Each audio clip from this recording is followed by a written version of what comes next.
Hello guys, today I'm gonna answer 10 questions selected from all the questions you guys posted on my Facebook page and Women in Pool Facebook page. Thank you very much for that, really appreciate it. Question number 1, book La Douceur. When did you find out that pool became a hobby for you, and what is the memory in pool that you forever remember? So I actually have very distant memory of watching my dad and my grandfather play pool very rarely. Uh, but I was maybe 3 or 4, and I just have that picture in my head looking at the table, and it just seemed amazing to me. And I actually, after that, I didn't start playing until I was 15, really, and they were giving free lessons next to the high school I was studying in. Question number 2, favorite non-pool day activity.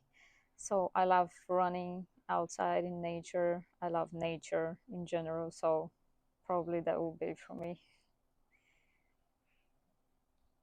Mario Heravia. Do you plan on moving to the USA anytime soon? So I'm actually pretty much living in Birmingham now, Alabama, or Iron City Billiards. And it's a great pool hall, nice weather. Brian Quintanilla.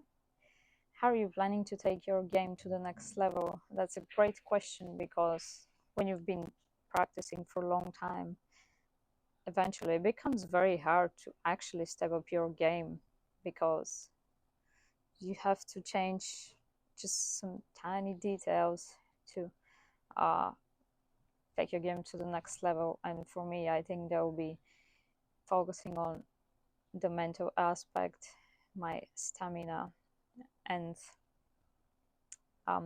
just organizing my practice routine better, practicing more hours, and not getting distracted by side things. Question number 5, Rudy Yi. Do you look at the object ball last or cue ball last? Object ball. Daniel Martin. How do you get your body to recognize it's a game and not a fight? It's another great question, because when you're in competition with somebody, your body kind of gets into fight mode, right? And even though it's not life-threatening, your body can't really tell the difference when you start experiencing the same symptoms. But I like to see it more as a process, long-term thing, because every single match is not as important as your progress throughout, the months and throughout the tournaments. So that way you kind of don't focus on so much on winning or losing right now. You always try to do your best, but what's more important is the way you grow your game in the process. Eugene, when is the next time you'll be playing in Europe? My next tournament is European Championships, end of March, actually, in Estonia. Adam Cunnington, question number 8. What do you feel is the weakest part of your game? And I think that's my kicking. Maybe my endurance too, with the long matches we've been playing lately, but definitely my kicking, I have to work on it. Andre de Lavoie. What is totally not recommended to eat on a game day? Funny, well, definitely not recommended to eat a bunch of fried stuff and anything heavy in the stomach, because your blood's gonna go to the stomach, and then you don't have enough blood in your brain to,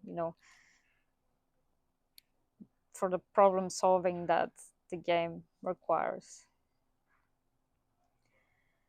Andres Murillo. How hard is it to learn the basic principles and techniques if you've been empiric and learned the wrong way 20 years ago?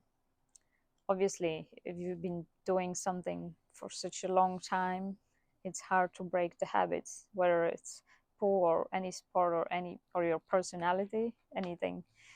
But there's certain time that takes doing the same thing over and over and over again, so that your body creates that muscle memory, and get to remember the new things you're trying to do. So let's say 1 month you focus on one little thing, changing it in your game.